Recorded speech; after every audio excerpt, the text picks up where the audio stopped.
Voilà, merci Madame Loisani pour cet accueil, même de loin, mais tellement chaleureux. J'ai donc la charge de vous présenter René Galissot, mon collègue et ami, dont j'étais l'élève et le disciple durant bientôt plus d'une trentaine d'années. Donc on est ensemble, il n'est pas que je rappelle ça, mais je le rappelle quand même souvent, parce que chez nous au Maroc, on dit Men allamani harfan. Bon, celui qui m'a appris une lettre, il serait toujours reconnaissant, pour ne pas le traduire autrement par le vocable marocain. Donc, M. René Galissot est un chercheur hors pair, un grand chercheur, un grand maghrébologue, si le terme, c'est moi ce terme. Il a travaillé sur le Maroc et le Maghreb, et sur aussi la France et sur l'espace mixte Maghreb-Europe, donc avec ce que ça comporte comme diaspora, l'immigration et tout le reste. Il a travaillé bien sûr sur le mouvement ouvrier international, arabe en particulier, et maghrébin très spécialement. Son premier travail concernant le Maroc, c'est une thèse qui reste toujours une référence. C'est le patronat marocain, le patronat européen au Maroc de 1919 à 1942. Un travail qui a été publié une première fois par le Centre universitaire de recherche scientifique au Maroc, présidé à l'époque par Feu Germain Ayache. C'était donc un travail important qui a été, donc c'est la publication de ce travail. Il a été republié dans les années 90 par EDIF, donc une version un peu augmentée et corrigée. Donc le titre de ce travail se trouve au Maroc, et c'est important parce que René Galissot a enseigné au Maroc, au lycée de Jedida. Il a aussi, donc la première, donc il a rencontré, il avait parmi ses élèves certaines personnalités qui sont maintenant à la tête des institutions de l'État dans différents domaines. Il a sa première visite au Maroc quand il préparait sa thèse, il avait 20 ans, si ma mémoire est bonne, et c'est le premier jour de l'indépendance du Maroc. Parce qu'il croyait à l'époque que on est entre deux États, deux administrations, et là, il y a une possibilité d'ouverture pour avoir des archives. Il a eu les archives de la Chambre de commerce, les archives du port, les archives de la société Paquet, etc. Donc tout cela, c'était la base de son travail pour le patronat européen au Maroc. Puis après, René Galissot a navigué au niveau du Maghreb, au niveau des intelligentsias maghrébines, au niveau du mouvement ouvrier, puis des mouvements sociaux. Il y a des publications énormes, je ne peux pas toutes les citer, mais j'en cite quelques-unes, les plus importantes, à mon sens. Il y a un travail sur l'Algérie, Algérie classée nation, en 2 tomes, un travail important. Il y a un travail, justement, c'est ce qui se passait en France, dans cette France espace mixte aussi, sur un joli livre sur la misère de l'antiracisme. C'est une analyse, une déconstruction importante de toute cet imaginaire et cette pratique de l'antiracisme. Un petit livre sorti dans l'édition Presse universitaire de France, collection Que sais-je, l'économie de l'Afrique du Nord. C'est une synthèse au niveau des années 60. Un livre très important sur le populisme. Le populisme un petit peu dans le monde, en partant de la Chine, en passant aux pays du Maghreb, du Mashrek, l'Europe, etc. Donc il a cerné avec d'autres ce concept en l'étudiant en profondeur. Et ces dernières années, sorti un grand livre qui s'appelle Le Maghreb de traverse. C'est une somme, vraiment où il y a une histoire comparative des 3 pays du Maghreb, Maroc, Algérie, Tunisie. le développement de sa théorie sur les mouvements sociaux et son application au niveau du Maghreb avec cette étude-là entre mouvement social ou émotion sociale. Ce qui se passe, même, peut dire la même chose au niveau du 20 février. Et surtout, une analyse critique des écoles historiques maghrébines et surtout des nationalismes maghrébins qu'il appelait nationalisme historique. Ce nationalisme historique qu'il a essayé d'étudier dans ce livre. Un de ses derniers livres aussi, c'est un livre sur Henri Curiel, pour ceux qui ne le connaissent pas. Henri Curiel est un Égyptien d'origine juive, un des fondateurs du communisme dans la région d'Égypte, Parti communiste soudanais, mais il était... C'est une grande famille, en Égypte, qui a été exilé, donc il a travaillé, un grand ami du FLN algérien, il avait tout un réseau pour aider le FLN algérien, et il a été assassiné en France durant la présidence de Giscard d'Estaing. Et le livre qu'a écrit René Galissot sur Henri Curiel se termine par un parallélisme entre Henri Curiel et Mehdi Ben Barka. Parce qu'ils étaient tous les deux internationalistes, tous les deux soutiens du FLN, mais dans deux réseaux différents et complémentaires. C'est une analyse importante de ces grands personnages.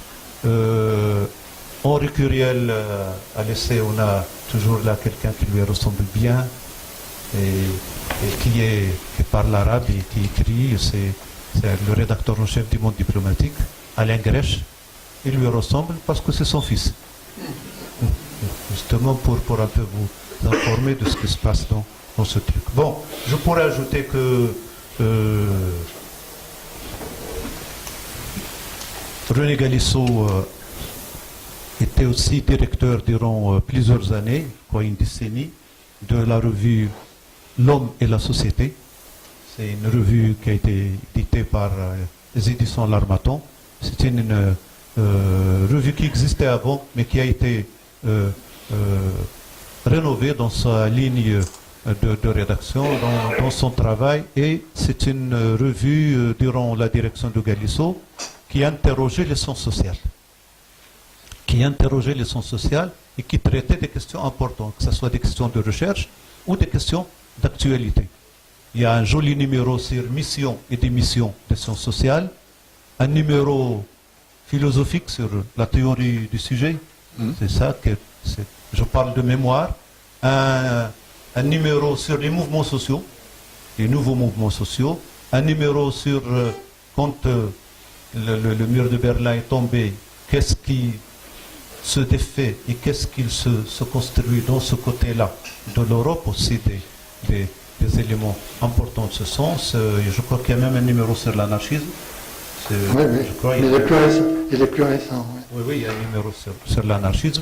Donc chaque numéro, c'est une invite à réfléchir, à dépoussiérer son cerveau des partis pris et des stéréotypes. C'est une invite à vivifier le travail de l'esprit et surtout les interrogations scientifiques, à les refonder de nouveau. Donc c'est un peu le travail. Pour terminer, je dirais que René Galissot est un enseignant aussi.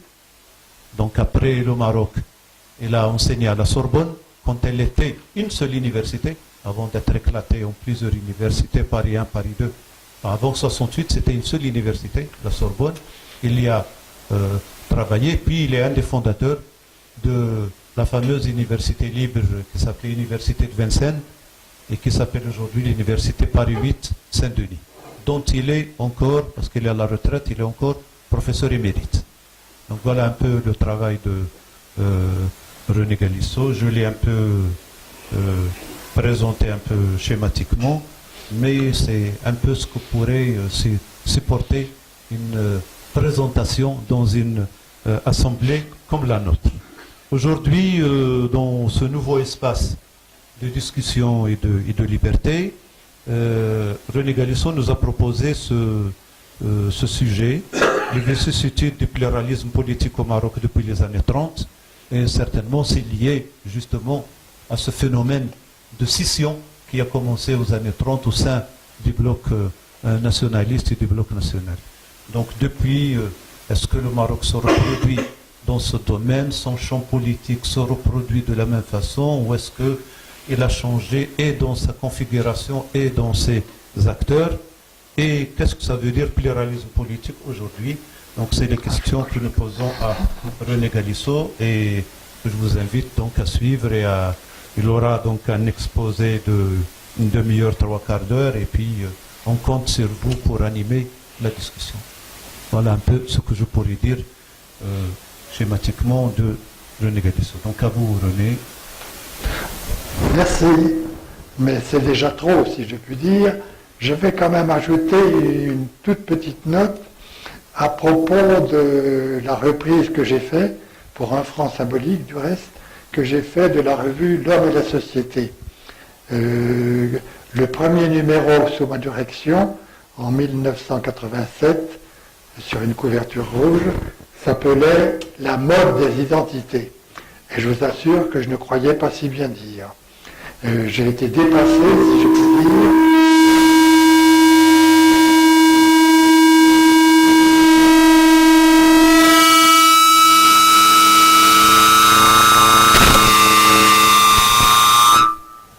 On peut peut-être le poser, ce sera peut-être mieux, non? Vous enregistrez. Ah oui, d'accord, il enregistre. Oui, j'ai pas vu le micro. c'est peut-être pour ça que ça fait double emploi, oui. Oui. Donc, la mode des identités, je ne croyais pas que ça allait passer à la fixation, voire à l'obsession identitaire. Et c'est seulement maintenant qu'on est sur le versant de l'usure de ce qui a été, si je peux dire, l'occupation et les passions de la définition identitaire ou de l'appropriation identitaire. Je ne croyais pas si bien faire, c'est pour ça que je le dis. Pour moi, la première phrase de ce numéro s'appelait « Il n'y a pas d'identité, il n'y a que des identifications ». C'est-à-dire que c'est soit des autodéfinitions, soit des définitions appliquées à un individu ou à un groupe. Donc, et dans une correspondance qui fait tout le drame historique, si je puis dire, entre l'identification personnelle et l'identification collective. C'est ce va-et-vient qui règne encore aujourd'hui et qui nous amène, qui nous entraîne dans des temps tout à fait différents de la période antérieure qu'est le temps de la subjectivité. C'est-à-dire, on a besoin de ramener à l'exposition subjective ou au témoignage subjectif la conduite de ces analyses, y compris de ces analyses sociales. J'ajoute là, pour que vous me suiviez bien, si je puis dire, que le subjectif, je ne sais pas très bien comment on peut le cerner en sciences sociales, parce qu'en sciences sociales, il n'y a que des relations intersubjectives. Et comme c'est des relations intersubjectives, elles sont elles-mêmes insérées dans les relations sociales. Sinon, je puis dire, la psychologie ou de la littérature, on va vers autre chose. Moi, je suis très attaché, si je puis dire, à cette démarche qui passe par la déconstruction, très souvent, la démarche d'analyse du domaine des sciences sociales. Voilà, c'est dit pour me situer par rapport à la présentation qui a été faite. Et j'ai une lourde tâche puisque je dois, comme le message nous a été transmis, traiter d'un sujet ou d'un objet délicat et sensible. Je reprends les phrases qui ont été données. Entrons dans un sujet sensible.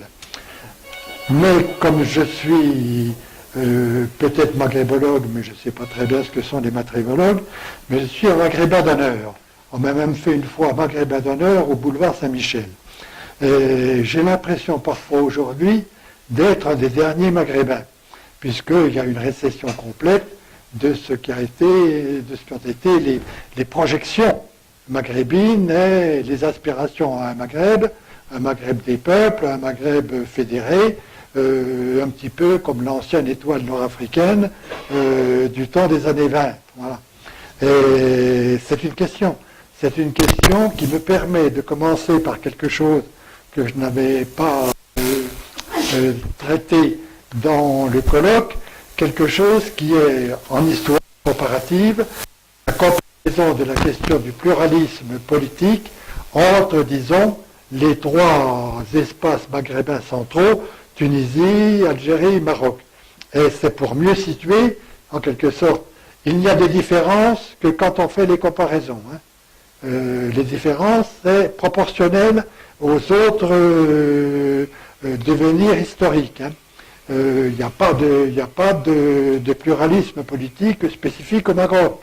Mais il y a des intensités ou des crises ou des dénouements qui sont propres et qui font que le rapport entre les partis et l'accès au pouvoir politique est différencié par rapport aux voisins. Donc c'est pour ça que je me permets cette introduction comparative. Alors, en Afrique du Nord, pour parler comme du temps de la colonisation, il ne faut pas oublier non plus, et ça concerne l'espace marocain, il ne faut pas oublier l'existence du protectorat du Maroc espagnol. Parce que, somme toute, il y a dès le départ un pluralisme politique au Maroc, si l'on veut bien dire, puisque les partis politiques vont exister dans ce qu'on appelle la zone nord. Le pluralisme politique existe dans la zone nord, alors qu'ils vont avoir de la peine à se former et à frayer sa voie dans la zone du protectorat français, et qu'il sera démantibulé dans cet espace du protectorat français, et démanipulé encore à travers des jeux de destruction des risques de partis uniques après l'indépendance. Mais je m'arrêterai à ce terme où c'est le palais qui devient le parti unique et qui lui-même crée et dirige le pluralisme. Donc c'est un petit peu cette genèse du pluralisme au Maroc dont je veux traiter et qui... mais quand même, il ne faut jamais oublier l'expérience pluraliste de la zone nord, comme il ne faut jamais oublier que dans la zone nord, les partis politiques ont été pris avec beaucoup plus de force dans le conflit du fascisme et de l'antifascisme, avec des saluts fascistes dans le parti prépondérant. Mais ça, c'est pour rappeler les choses, l'existence d'un pluralisme de fait par la réalité dans la zone dite espagnole. Alors, si l'on se situe au sortir, disons, de la Première Guerre mondiale, on trouve évidemment l'antécédence tunisienne. La Tunisie a toujours 20 ou 30 ans d'avance dans la vie politique et dans les luttes politiques. Comme elle a, pareil, même encore un peu plus d'avance dans la formation syndicale. La Tunisie, en quelque sorte, anticipe parce que l'intelligence tunisienne, ça existe, montant dans des familles de bourgeoisie tunisienne, et cette intelligence tunisienne est elle-même pluraliste, cette bourgeoisie est elle-même pluraliste. Et la différente localisation entre le bey et les composantes économiques de la Tunisie, donc il y a une espèce de potentialité, non seulement d'avance politique et d'avance syndicale, mais de potentialité pluraliste. Et pourtant, la potentialité pluraliste ne l'a pas emportée. Simplement, le parti unique sera emporté avec Ben Ali. Donc, il va se trouver que historiquement, c'est en Tunisie qu'on va avoir le développement le plus évident du parti unique, avec un schéma de parti unique emprunté, disons, au modèle communiste pour aller très vite, mais je vais préciser les choses. Alors, donc au départ, au sortir de la Première Guerre mondiale en Tunisie, en 1918, 1919, 1920, il y a pluralisme politique. Il y a un parti libéral, il y a des tentatives de parti démocratique, et il y a le parti qui est plus globalisant, si je puis dire, qui est le parti du Destour. Bon. Alors le parti, il est globalisant pour deux raisons. C'est parce qu'il reprend à la fois l'émergence des jeunesses tunisiennes avant la guerre, c'est ce qu'il ne faut pas oublier non plus, l'émergence des jeunesses tunisiennes, et qu'il reprend en quelque sorte les orientations des porte-paroles du monde musulman, et notamment des porte-paroles d'ouléma, avec une famille prépondérante, peu importe. C'est en quelque sorte un parti original dans ce sens-là, dans la mesure où il a une intelligentsia formée politiquement dans le modernisme et dans la voie des réformes, et en même temps il a l'attachement d'une intelligentsia que l'on pourrait appeler cléricale. Ne vous trompez pas sur le mot, c'est pas un problème de cléricalisme et d'anticléricalisme, c'est un problème d'encadrement religieux. C'est pour ça que je donne l'appellation cléricale. C'est original également.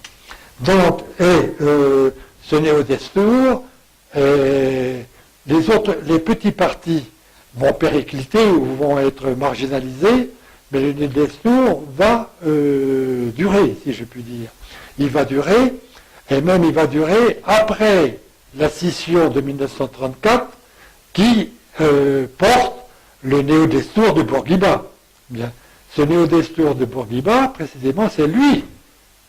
Non seulement Bourguiba devient le leader d'un parti politique qui est candidat à être parti unique, qui se définit en quelque sorte comme le futur parti unique de l'indépendance, et qui prend un modèle de schéma politique, qui est le modèle bien connu, que Bourguiba avait fréquenté, si je puis dire, au quartier latin, auprès du Parti communiste notamment, et des associations de gauche, et auprès du mouvement syndical de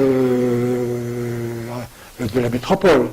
Ce schéma, tout le monde le connaît en sciences politiques, il est en quelque sorte défini par une fiche toute faite, c'est le schéma parti, syndicat, organisation de masse, et qui suppose que le parti, en quelque sorte, commande les organisations de masse, et que le parti est, sur le schéma communiste, le candidat à être le parti unique. Et c'est un parti qui est organisé en fonction d'une formule communiste qui est un petit peu traître, qui s'appelle le centralisme démocratique. Ce mot n'existe pas chez Lénine, il n'existe que le mot centralisme militaire. À cause de la clandestinité, il ne faut pas se tromper, il ne faut pas accuser Lénine de n'importe quoi, mais c'est pas si mal vu, puisqu'en réalité, dans beaucoup de pays, le centralisme militaire l'emportera sur le centralisme démocratique, qui ne sera qu'un mot du discours. Mais ce discours est perpétué jusqu'à aujourd'hui. La notion de centralisme démocratique n'a pas disparu dans les formes d'organisation politique. Alors, ce qui caractérise aussi ce néo-destour, c'est non seulement ses références au schéma communiste, mais c'est la référence aussi, alors là, c'est là qu'on retrouve la conjonction de l'action du parti et de l'action syndicale par l'activisme de masse. C'est ça qui distingue. Vous savez, dans la gauche et l'extrême gauche, il y a une ligne de partage.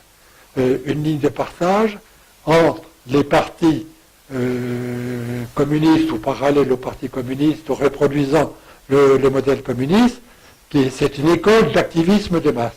Donc il faut activer les organisations de masse et il faut aller vers les manifestations, il faut mobiliser dans la rue, etc. Et Bourguiba est le leader de cet activisme du néo-destour, si bien que c'est l'écrasement par la répression, comme chacun sait, dès 1937 et en 1938-39, c'est l'écrasement complet de cet activisme du néo-destour. Et par contre, le nœud d'Estour donne le premier exemple d'une scission syndicale et d'une création d'un syndicalisme à sa botte, si je puis dire.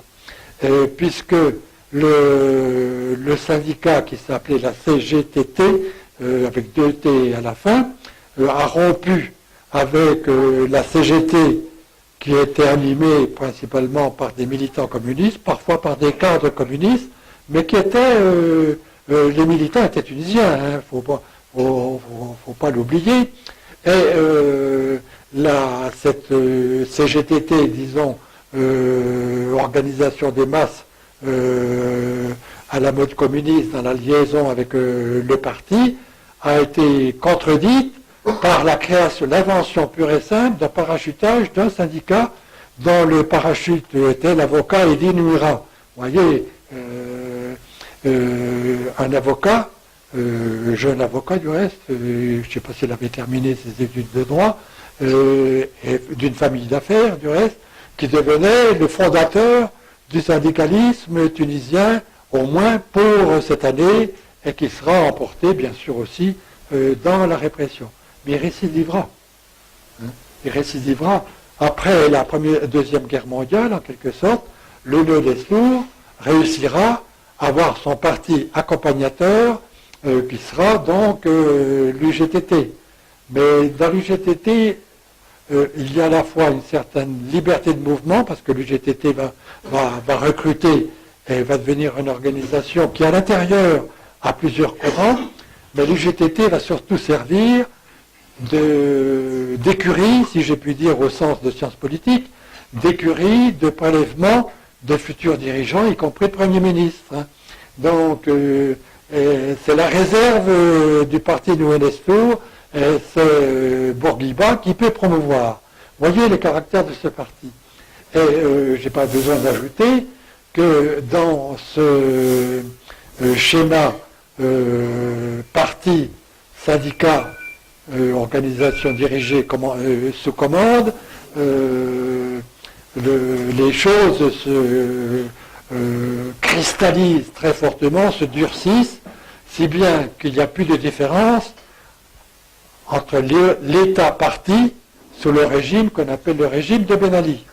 Donc l'État-parti entre dans un nouveau modèle, si l'on peut dire, qui est le modèle de la conjonction dans l'appartenance au parti et l'appartenance au syndicat, avec des échanges, avec des changements de position, etc. Et des changements de position que le parti impose aussi à la direction du GTT. Bourguiba change les secrétaires généraux à plusieurs reprises. Je n'entre pas dans l'historique, vous le trouverez dans mes ouvrages, et j'y fais allusion également au colloque. Donc, vous voyez, mais c'est pour suivre la ligne tunisienne avec sa configuration particulière des partis, avec son leader de parti, son leader suprême, c'est le mot employé, hein. Donc, ce qui est une reprise du terme de Mussolini, hein, avec cet activisme de masse. C'est peut-être ça qui caractérise le plus la force du Nœud d'Estour montant, et tout ça est sclérosé, si j'ose dire, et ossifié dans l'époque Ben Ali.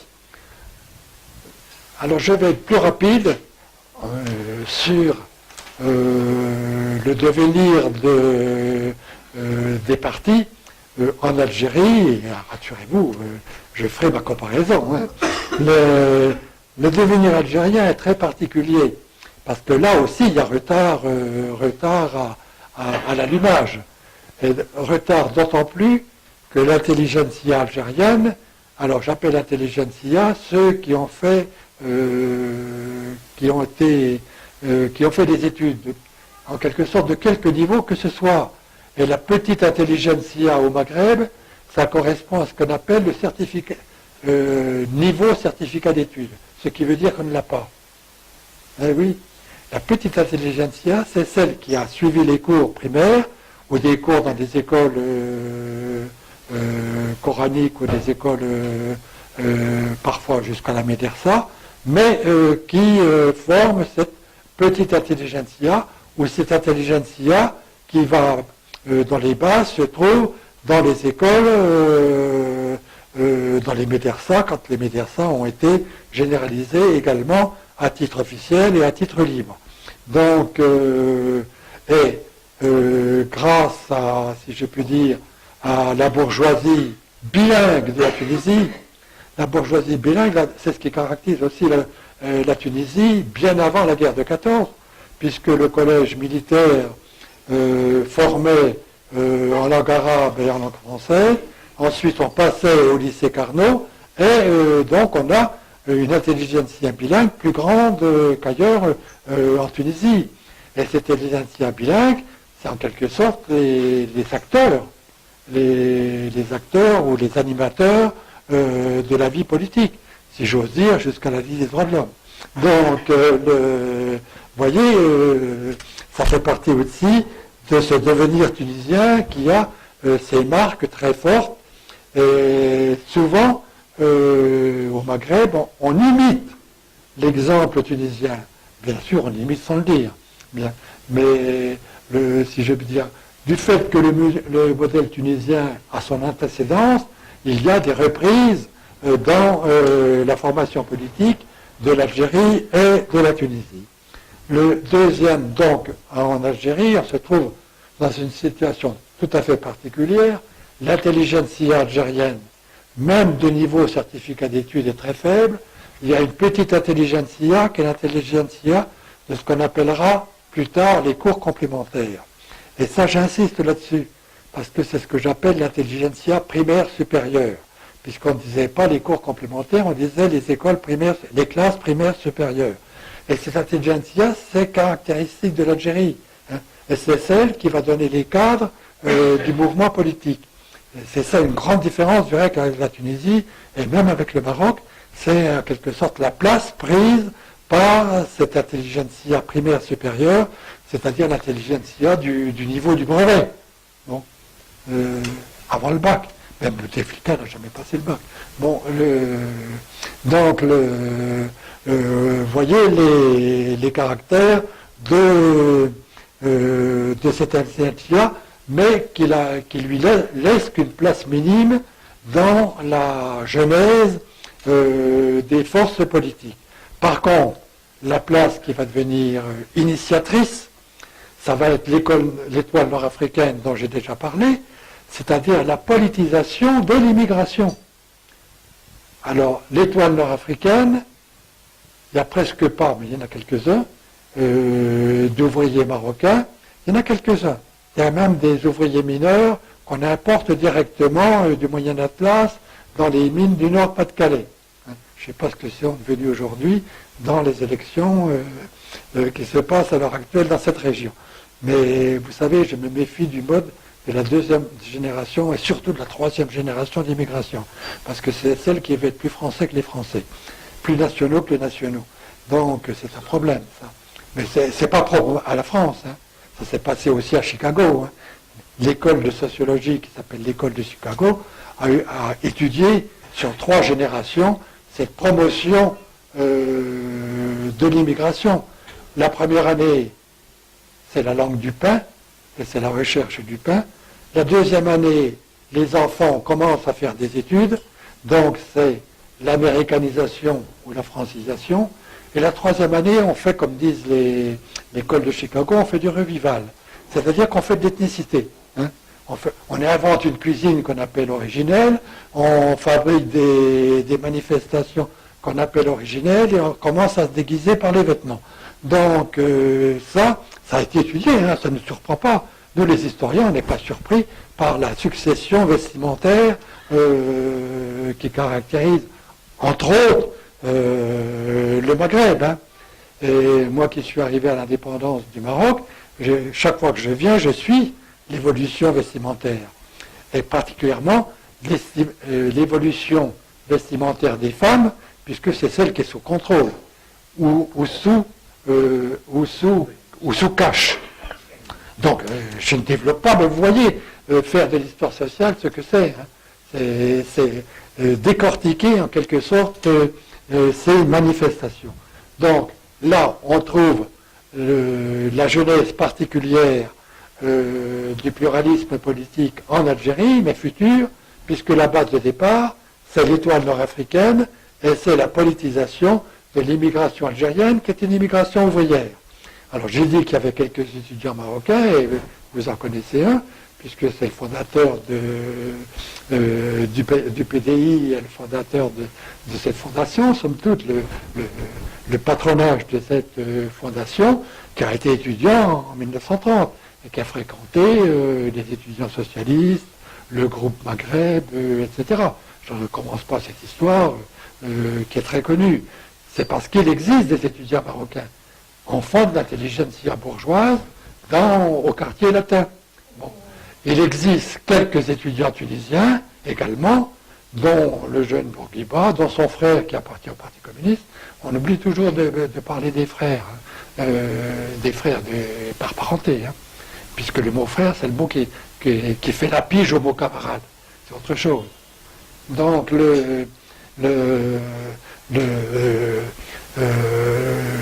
il y a des étudiants tunisiens, et parfois, comme ils sont étudiants, qu'ils savent prendre la parole, qu'ils sont parfois bilingues, ce qui n'est pas toujours le cas, ils sont au bureau ou au comité, mais la base et les plus nombreux politisés de l'étoile nord-africaine, ce sont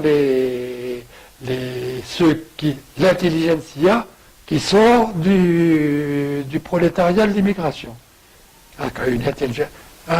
Un syndicalisme ou une organisation d'immigration, ça produit ses propres cadres. Et très peu de femmes, très peu de filles, mais ça produit les cadres masculins qui font régner l'ordre dans les groupes. Hein. Et on les retrouvera plus tard. Tout à l'heure, je parlais du boulevard Saint-Michel. On les retrouvera plus tard au 115 boulevard Saint-Michel, en rivalité entre porte-parole de l'ancienne étoile nord-africaine ou porte-parole des nouveaux partis qu'on est en train de faire naître. Oui. Alors, je schématise pour l'Algérie, est issue de l'étoile nord-africaine, c'est-à-dire avec une dimension maghrébine, hein, est issue de l'histoire nord-africaine, le parti qui deviendra le parti de Messali, qui s'appelle le parti du peuple algérien, et les communistes qui sont mauvaise langue, parce que Messali a rompu avec eux, les communistes qui sont mauvaise langue l'appellent ça le Parti populaire algérien, comme le PPF, qui est le parti de droite français. Et n'écrivez jamais Parti populaire algérien, sinon vous allez obtenir le réflexe d'accusation de tous les membres de ce parti, c'est le parti du peuple algérien. Et c'est en quelque sorte l'esquisse d'un parti, un peuple, un parti, et une indépendance et un territoire pour plus tard. Voyez en quoi, là, il y a quelque chose qui est en train de se constituer. Alors, ce parti réussit à entrer en Algérie, si je puis dire, à partir de 1936, malgré toutes les légendes qu'on raconte sur Messali, il n'est pas sûr qu'il a embrassé la terre, on est sûr qu'il n'a pas dit les paroles qu'on lui donne, enfin ça c'est banal, c'est le travail des historiens qui démontrent la mythologie qui appartient au discours des partis. Les partis fabriquent un discours également qu'ils n'ont jamais entendu. Donc, mais ce parti va être victime de la répression, de l'interdiction par le pouvoir colonial, qui en réalité est le pouvoir métropolitain appliqué en Algérie. Il ne faut pas croire que le pouvoir est en Algérie. Et il y a interdiction du PPA qui reviendra, si je puis dire, pour tous les membres du parti, qui disent le parti. Hein. Les membres du PPA, il n'y a pas que. C'est comme les membres du Parti communiste, quand ils parlent, on dit le parti. Et parfois, j'éclate de rire, parce que mes deux interlocuteurs disent le parti, mais même quand ils sont parents, ils appartiennent soit au Parti communiste, soit au parti, au PPA, mais la formule, c'est le parti. Et cette formule, ensuite, sera répétée dans bien d'autres partis. Et c'est ce qui renaîtra comme MTLD, mais on dit PPA-MTLD, qui créera son organisation armée qu'on appelle l'Ouest, organisation secrète, donc à partir de 1947. Je ne fais pas cette histoire, mais je situe cette histoire dans le rassemblement des candidats politiques à être parti unique qui se trouvent à la Ligue arabe. Et d'autre part, je vais simplement dire une petite chose sur le FLN, mais très rapidement, puisque j'arrête mon sujet à cette époque-là. Après la création de la Ligue arabe est faite avec les représentants des États, quand ils existent. Des États qui se définissent comme États arabes. Hein. Les trois quarts du temps, c'est une autodéfinition. Bon. Et par contre, pour les pays qui n'ont pas d'État, c'est-à-dire pour le Maghreb et la Palestine, quand il y a un État palestinien, la Palestine, ça existe, hein, mais c'est l'État palestinien qui est sous mandat britannique. Alors, la Palestine, d'une part, et le Maghreb, hein, c'est le mot Maghreb. Le Maghreb, en quelque sorte, a ses délégués qui représentent les partis. C'est-à-dire qui représentent les trois partis candidats à être parti unique à l'indépendance. Le Néo-Destour de Bourguiba, le MTLD de Messali et après à partir de 1947, l'Istiklal en tant que candidat représentant du Maroc. Bon, c'est là qu'on trouve le passage à autre chose. Le passage d'un parti national qui veut avoir le monopole de l'expression du peuple et de la représentation du peuple et qui est candidat au pouvoir dans l'État. Cette fois, on est bien dans le modèle, si je puis dire, de parti unique, avec des reprises du modèle communiste, puisque tous ont connu une formation auprès du Parti communiste, c'est-à-dire parti, syndicat, organisation de masse, mais avec ce populisme particulier, on est bien obligé d'employer le mot, puisqu'ils veulent être eux-mêmes, ils se disent eux-mêmes comme parti du peuple, avec la vocation de diriger le pays à l'indépendance. Je n'en dis pas plus, puisqu'on va retrouver le parti marocain. Juste un dernier mot dans ma tournée sur le FLN. Le FLN n'est pas un parti, il n'y a pas de consistance de parti, puisque c'est le rassemblement des anciens de l'armée secrète OS, et c'est le rassemblement de ceux qui quittent Messali, qui quittent le MTLD, pour entrer dans le parti qui accompagne l'armée de libération nationale, que, je le rappelle toujours, qu'Abdelkrim appelle l'armée de libération du Maghreb. Hein. Donc pour Abdelkrim, ça ne se partage pas en armée étatique. Hein. Et ce parti FLN, il va donner le modèle qui sera repris par Ben Ali, somme toute. C'est à l'indépendance, l'armée qui, sous Boumedienne, crée l'armée nationale populaire, et qui crée, comme dit Boumedienne, l'armée nationale populaire doit créer l'État. En Algérie, l'État est à créer, ce qui n'a pas totalement tort. Hein. Donc, parce qu'avant, il y avait l'État administratif colonial. Hein. Donc, l'État des pouvoirs indépendants est à créer en Algérie. Et il crée l'État et il constitue le parti. Donc, c'est le modèle, si vous voulez, cette fois, c'est le modèle armée, État, parti. Je ne vais pas plus loin dans cette explication, puisque c'est un autre modèle. C'est le modèle qui sera repris par Ben Ali, sauf que la place de l'armée est minime, bien que Ben Ali soit général, mais général d'état-major. Hein. Donc, c'est le modèle, il est surtout ancien ministre de l'Intérieur. Hein. Donc, c'est le modèle État-parti de Tunisie à une moindre place de l'armée. Et c'est le modèle à la place forte de l'armée, dans le cas algérien, et quasiment jusqu'à aujourd'hui. Et aujourd'hui, comme je l'ai dit, les États et les partis établis à l'indépendance sont à l'heure de la succession. Donc c'est pour ça, et l'heure de la succession est retardée. D'où l'immobilisme particulièrement en Algérie.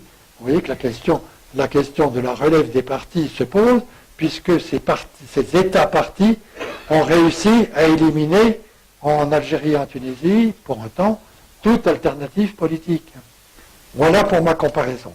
Alors si l'on entre maintenant je me suis permis d'aller vite sur le Maroc parce que vous trouvez les éléments dans ma communication au colloque.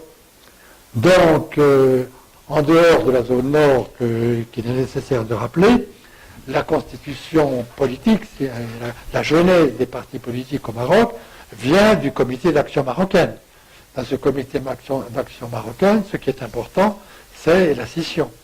La scission entre ceux qui vont suivre Alal El-Fassi et ceux qui vont suivre Mohamed Al-Swadani.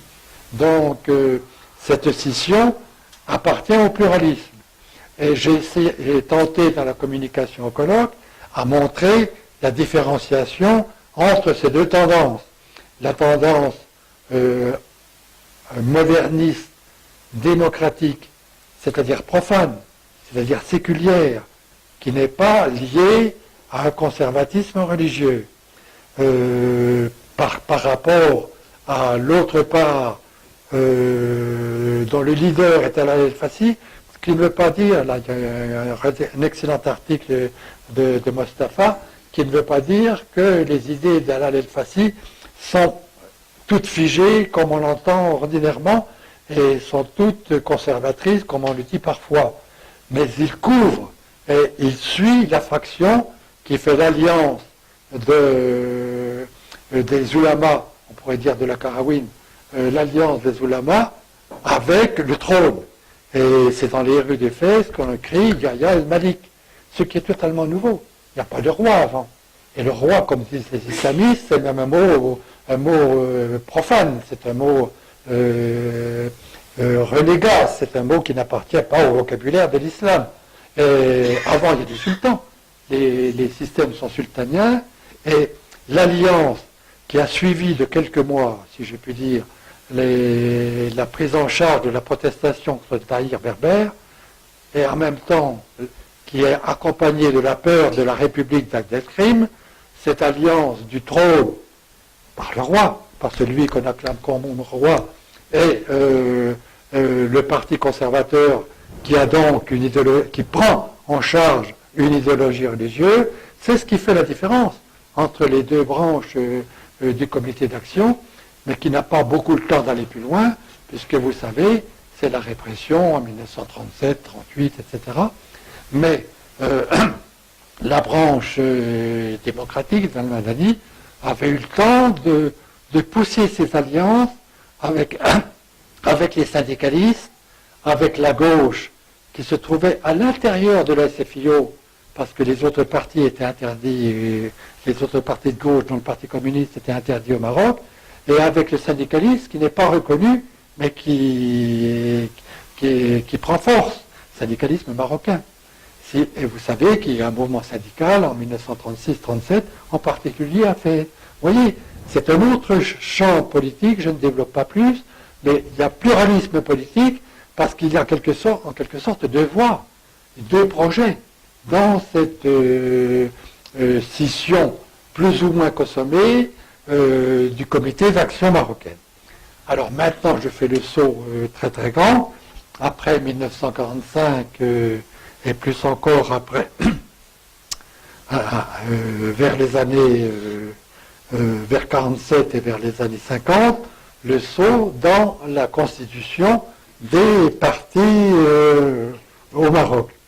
Alors, la principale constitution, comme chacun sait, avec le manifeste, c'est le parti qui va prendre le nom du parti de l'Istiklal, et comme je l'ai déjà exposé, qui est en quelque sorte le candidat, avec l'approbation de la Ligue arabe, le candidat à être le parti au pouvoir à l'indépendance.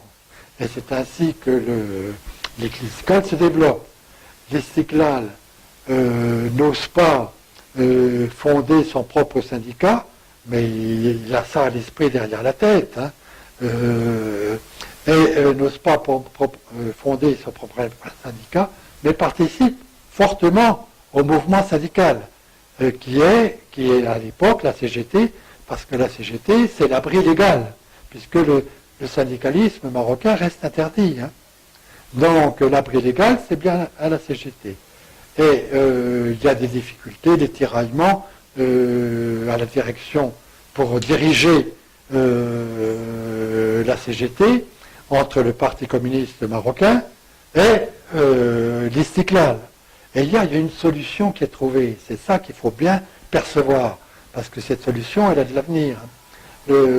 Cette solution qui est trouvée, c'est en octobre 1951, l'Istiklal et le Parti communiste s'accordent sur le partage moitié-moitié des membres de la direction syndicale de la CGT.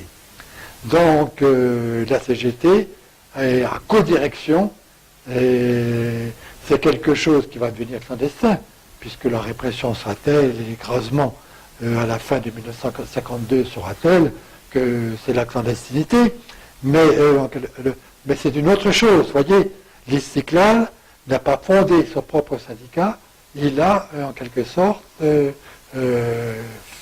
pris la solution du partage ou du compromis. Bien. Alors c'est très important, pourquoi? Parce que ça explique que le PDI ne pourra jamais être qu'un parti second, puisqu'il ne pourra pas avoir accès, sinon localement, ou sinon par un certain nombre de sections ou dans certaines professions, au syndicalisme. Donc c'est l'Istiklal qui va capitaliser le syndicalisme et qui va en quelque sorte pouvoir reproduire le modèle parti-syndicat, éventuellement organisation de masse avec des jeunesses, avec des femmes, mais c'est pas très actif. Donc voyez comment il intègre aussi l'autre modèle.